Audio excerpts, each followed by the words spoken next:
you first walk in the door, down to the left, you have a fire extinguisher and your carbon monoxide detector. Above that is your thermostat. On these thermostats, you have your mode power button. Auto is where you want to be. It can be switched to low, high, but auto is where you want to keep it. You have your air conditioning, and then you can set your temperature here. You have to be plugged in for your air conditioner to work. And then you have your furnace, and then also you have your temperature there. And the furnace will work on 12 volt, and then back to off. The back is your bathroom, medicine cabinet and sink, toilet, and shower. I do recommend RV toilet paper for your toilet. And there's also a vent with fan.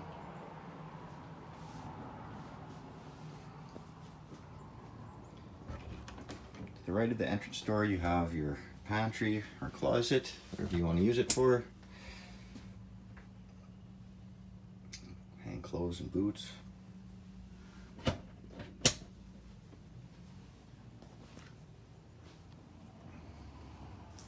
And around the corner is your entertainment center, and this is where your control panel is.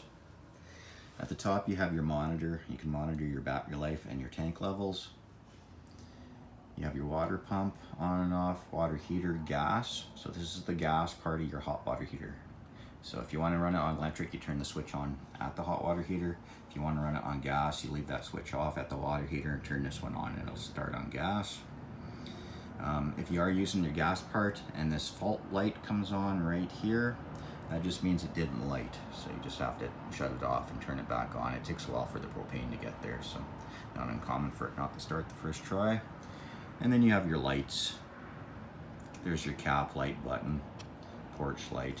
Your porch light is also hooked up to your awning light. So up for porch light, down for awning light, and then it's in the center for off. You have your slide in and out, and your awning in and out.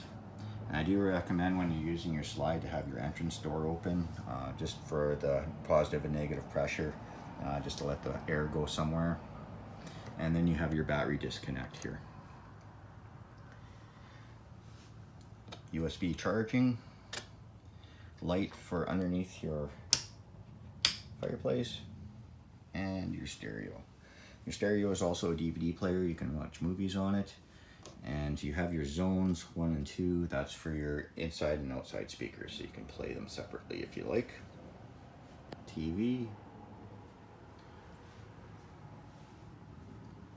Your fridge. Controls on your fridge are at the top. You have your on and off button here.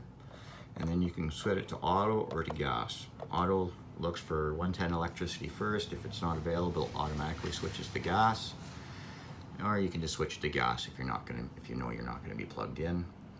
If you are trying to run on gas and you get the check light, that's the same thing as the hot water heater. It just didn't light. Simply shut it off, turn it back on, and let it do its cycle again. The temperature control on this unit is inside the fridge part on the fin. The little white deal here just slides up and down. Up for colder, down for warmer. Underneath your fridge is your power converter. You have fuses for your 12 volt system and breakers for your 110. If you do experience a problem with something electrical not working, this would be the first place to look.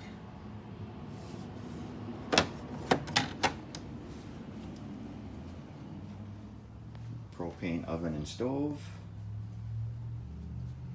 Range with exhaust fan and light. And your microwave. And your microwave, you do need to be plugged in to 110 for that to work. Your sink. And underneath your sink, I have pulled a panel off. This is where your hot water heater is and your water pump is. So I'll just kind of show you the valves for the winterization.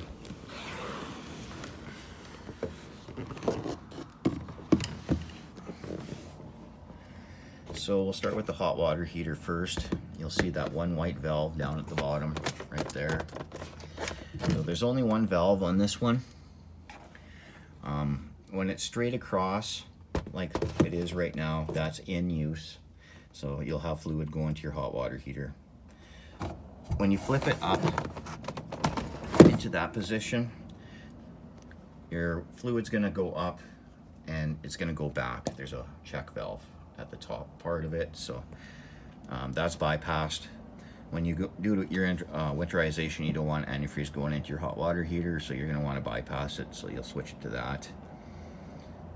You'll do your antifreeze, suck your antifreeze through your pump, make sure all your lines are full of antifreeze, and then when spring comes around, you're going to want to suck fresh water, chase all the antifreeze out of your system.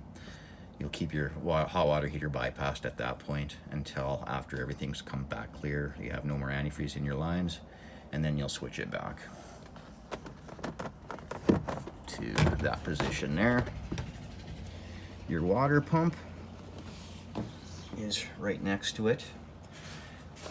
This here is a valve. This hose that's going up here is your winterization hose. It's the open-ended white hose here.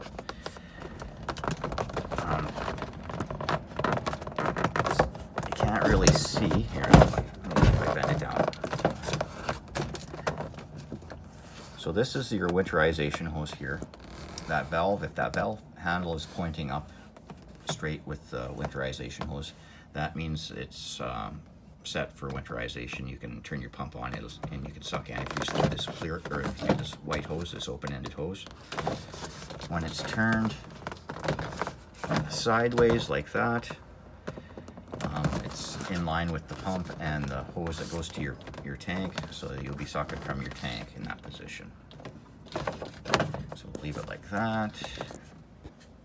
And then the panel I took off, there's just 4 screws there. I'll put that back on.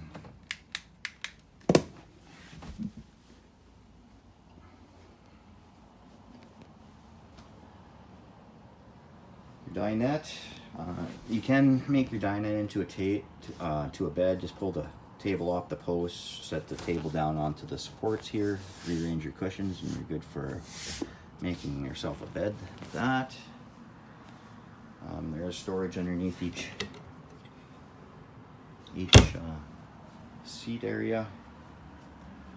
In the bag, your remote controls, you have your TV, your fireplace, and your stereo remote control. There's a park adapter, goes from 30 amp to household 110. That's good for plugging in to run your fridge and your lights, but I don't recommend using your air conditioning and microwave with that. There's an owner's manual, and then there's books on all the different appliances in here, so it's handy to keep that if you ever need any information on an appliance. Your sofa, it makes into a bed. Just pull the cushions off, lift the front and fold it out. And then up at front here, your bedroom. Emergency exit window, cabinets, bedroom. Underneath your bed, you have storage under here. There is a place for mounting a TV. If you ever decide that you want to mount a TV here, just remember this is an outside wall, not to use long screws.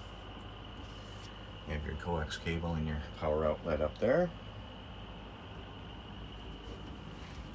And on this one here, there's a little trap door that you can open that actually goes down to your front cubby. And then you have your dresser, drawers, and storage up front.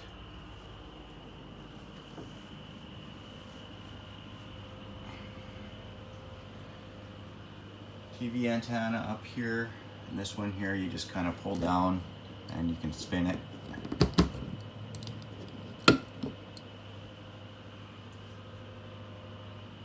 Air conditioning here, there's not much for adjustments on here. You have your slides, you can open and close here. Everything else, all the round roof vents here are air conditioning vents. So I think that is about it. If I missed something, if you have questions, give us a call. We'll help you out. And Thank you for watching.